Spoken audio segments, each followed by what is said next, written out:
Quantum Leap, episode 12, Let Them Play, trans episode review. Oh boy.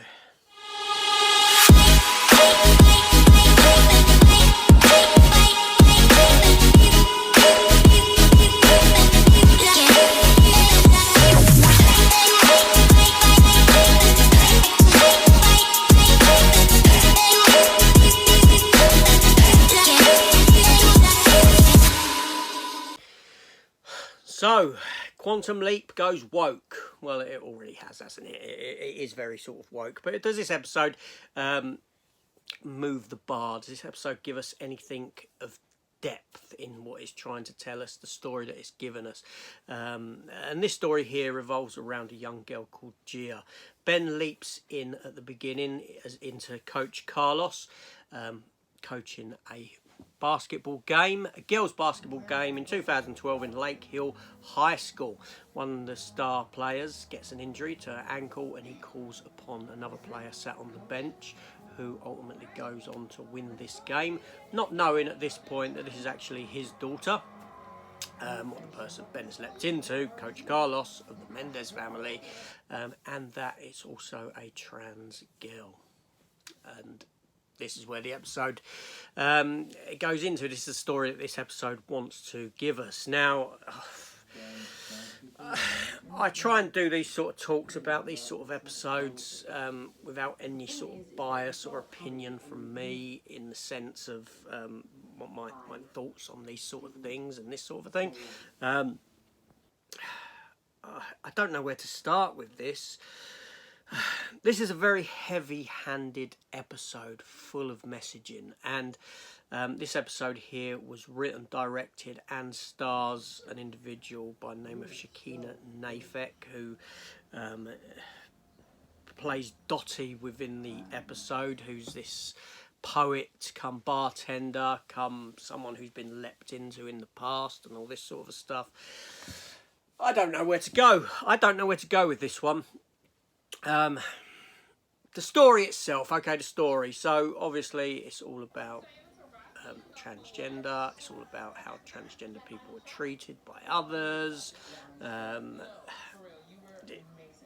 at a loss. I'm at a loss. This is a really difficult review to do. This wasn't a very good episode, right?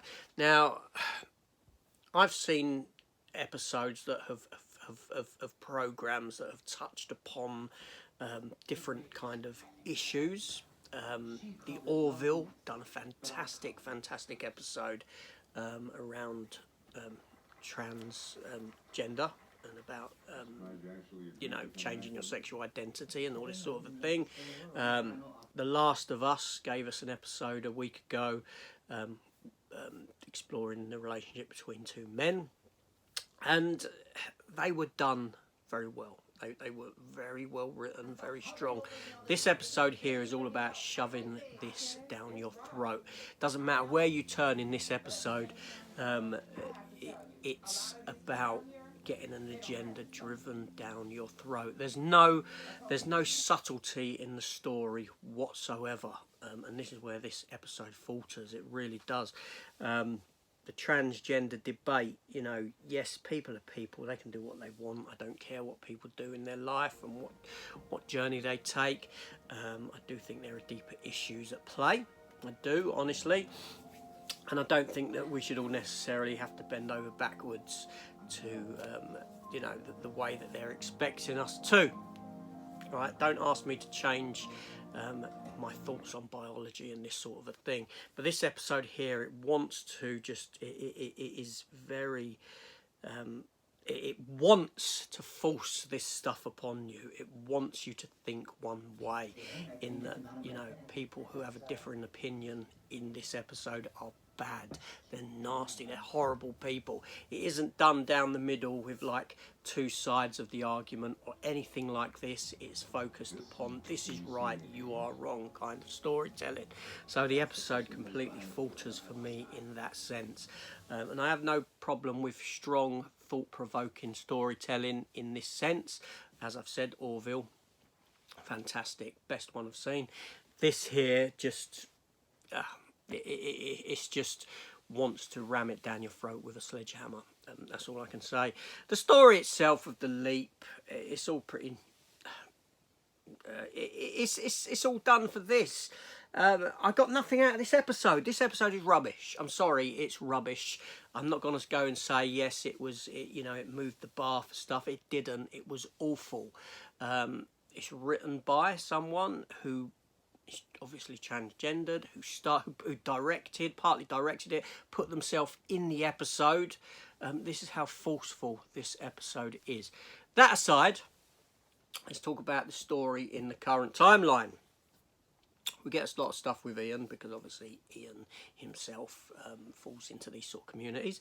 So he's a big part of this, and we get him stepping into the imaging chamber. He gets the opportunity to be a hologram to overwatch this game being played, and at the end of the episode we come to find out that this Dottie, who has lost some time, a week of her life because someone else was in control, leap in, and she's drawn an image of the person that was in control.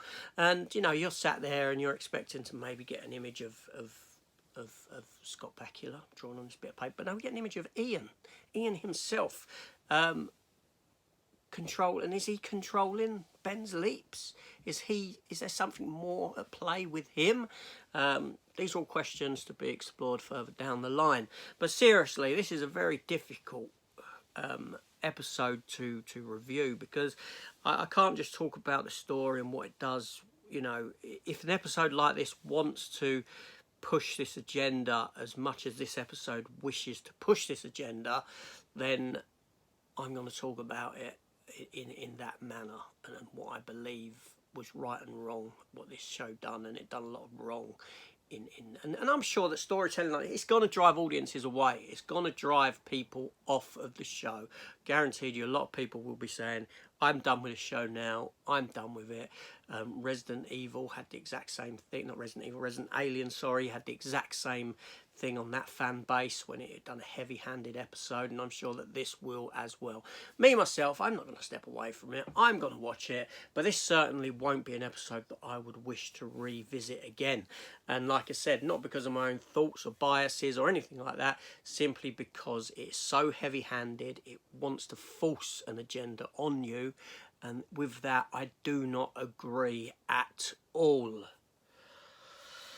Anyway, what more can I say? I'll be back next week, and hopefully with a bit more well-constructed review than this one. I'm just sort of infuriated by what I saw, I'll be honest. Anyway, this is AJ. Thank you for watching. I'll be back next week with Quantum Leap episode 13.